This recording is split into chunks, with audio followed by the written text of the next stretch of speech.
Guys welcome to the channel. तो यार recently मेरा एक कोड रिव्यू था अमेजोन के अंदर। तो उस पर मैं किसी एक लाइन में किसी एक ऑब्जेक्ट को नल के साथ कंपेयर कर रहा था बेस्ड ऑन सम कंडीशन। हमें कुछ करना था कि अगर नल है तो ये करना, नहीं है तो ये करना है, ठीक है। तो मैंने सी आर रेस की कोड रिव्यू रेस किया and I got a comment, क्योंकि मैंने नल के साथ ऐसे कंपेयर किया था। तो आई गॉट अ कमेंट कि यार हमें हमेशा इस तरीके से करना चाहिए, ठीक है।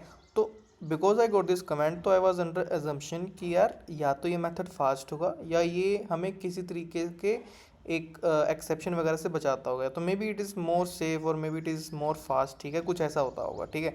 तो यार ये कन्फ्यूजन काफ़ी बार रहती है और आपको भी अपने सी आर पे या फिर पी आर जो भी आपके पास कोड रिव्यूज़ होते हैं उसके ऊपर ये कमेंट बिल्कुल आएगा कभी ना कभी जब भी आप जावा के अंदर कोड करोगे, ठीक है।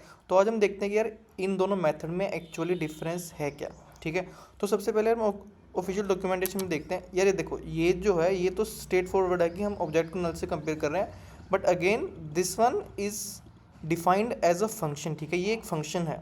तो हमें सच कैसे पता चलेगा? इस मेथड की ऑफिशियल डॉक्यूमेंटेशन के अंदर इम्प्लीमेंटेशन देख के हमें पता चल जाएगा कि कैसे डिफरेंट है। तो मैंने इसकी ऑफिशियल डॉक्यूमेंटेशन निकाल ली एंड ऑफिशियल डॉक्यूमेंटेशन में ये इसकी इम्प्लीमेंटेशन है, ठीक है। ये इजनल है, एक ऑब्जेक्ट लेता है एंड इंटरनली ये सिर्फ वही करता है जो हम इधर कर रहे हैं। तो इम्प्लीमेंटेशन वाइज दोनों के अंदर कोई भी डिफरेंस नहीं है, ठीक है। तो इम्प्लीमेंटेशन वाइज दोनों के अंदर कोई भी डिफरेंस नहीं है। अगर इम्प्लीमेंटेशन वाइज डिफरेंस नहीं है तो द क्वेश्चन कि क्या ये हमारा मेथड फास्ट है, तो ये भी हमारा आउट ऑफ द कॉन्टेक्स्ट चला जाता है। मतलब दोनों इक्वली फास्ट हैं, इक्वली स्लो हैं, दोनों की सेम लेटेंसी प्रोवाइड करते हैं। तो यार ना तो ये फास्ट है, ठीक है, ना ये किस तरीके से बेटर है। तो क्यों हम इस मेथड को या फिर इस तरीके को यूज़ करते हैं, ठीक है। तो यार जावा 8 के बाद ये वाला जो मेथड था ये आया था इन इम्प्लीमेंटेशन, ठीक है। जावा 8 के बाद इसको इंट्रोड्यूस किया गया और जावा 8 के बाद ये काफ़ी ज़्यादा यूज़ में भी आया। तो इसके यार दो रीज़न जो मेरे को प्राइमरीली समझ आए इसको यूज़ करने के, जो दो रीज़न क्या थे। पहला रीज़न था कि भाई रीडेबिलिटी बढ़ती है, ठीक है। रीडेबिलिटी बढ़ती है कि ये थोड़ा जो कोड है ये अच्छा लगता है देखने में और किसी को समझ भी आता है, ठीक है। क्योंकि यहाँ पे हम सिर्फ एक ऑपरेटर लगा रहे हैं इक्वल टू और यहाँ पे जो है एरर के चांसेस हैं। एरर के चांसेस कैसे हैं कि मान लो किसी ने डबल इक्वल टू की जगह पे बाय मिस्टेक टाइप करके सिंगल इक्वल टू लगा दिया, तो यहाँ पे कंपैरिजन की जगह पे यहाँ पे वो हो जाएगा, असाइनमेंट हो जाएगी, जिसकी वजह से एरर के चांसेस काफ़ी ज़्यादा हैं, ठीक है। तो पहले तो ये है, ठीक है, कि हम टाइपो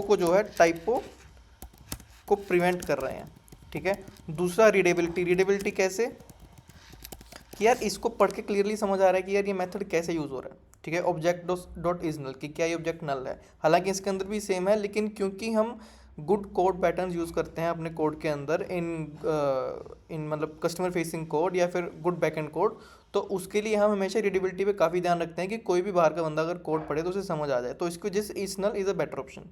तीसरा ऑप्शन ये है कि यार हम इसको एज अ मेथड रेफरेंस भी यूज़ कर सकते हैं। मेथड रेफरेंस कैसे है कि यार जावा के अंदर जब आप काम करोगे and you'll deal with data, streams of data, तो हम लिस्ट डॉट स्ट्रीम कुछ ऐसे फंक्शन हमेशा यूज़ करेंगे, ठीक है। तो स्ट्रीम्स के अंदर जब हम फिल्टर करते हैं, फिल्टर हमारा बहुत बार करेक्ट करना पड़ेगा क्योंकि बैक एंड सिस्टम से हमें डीबी वगैरह से एक रॉ डेटा आता है, उस रॉ डेटा को हमें फिल्टर करना पड़ेगा बेस्ड ऑन आवर रिक्वायरमेंट, ठीक है। तो उसको फिल्टर करने के लिए यहाँ पे हमें क्या करना पड़ेगा, ऑब्जेक्ट डॉट इजनल फंक्शन है, इसको एज अ मेथड रेफरेंस हम पास कर सकते हैं, but this one can not be passed as a method reference, ठीक है, can not be passed as a method reference. लेकिन इसके साथ हमें क्या करना पड़ेगा, अगर मैं इसके अंदर ऐसे करूं दिस वन, तो this will throw an error क्योंकि ऐसा कुछ एग्जिस्ट करता नहीं है, this can not be pass as a function. तो इसके लिए हमें लैम्डा फंक्शन यूज़ करना पड़ेगा जो कि पहले इंप्लीमेंटेड था, ठीक है। तो using this I can not implement filter, but using this I can implement the filter method. इसीलिए हम स्ट्रीम्स वगैरह के साथ काम कर सकें और एक ऐसा फंक्शन हमें मिल जाए जो कि एज अ मेथड रेफरेंस पास हो सके, इसलिए ऑब्जेक्ट डॉट इज नल को ज़्यादा यूज़ किया जाता है। तो इसके प्राइमरली 3 रीजंस मेरे को समझ आए। पहली बात तो टाइपो को प्रिवेंट करता है, मैंने टाइप लिख दिया इधर, माय बैड, टाइपो को प्रिवेंट करता है। सेकंड रीडेबिलिटी बढ़ती है। थर्ड की हमारे पास मेथड रेफरेंस के लिए काम आता है। ना तो इसके अंदर लेटेंसी या फिर टाइम टेकन का कोई इशू है, दोनों में कोई डिफरेंस नहीं है, और ना ही इंप्लीमेंटेशन में कोई इशू है, ठीक है, क्योंकि ये इंटरनली इसी चीज़ को इंप्लीमेंट कर रहे हैं, ठीक है। तो यार ये काफ़ी बड़ी कन्फ्यूजन थी मुझे, मैंने इसके बारे में थोड़ा सा डॉक्यूमेंटेशन निकाली एंड आई थॉट कि आपके साथ शेयर करनी चाहिए।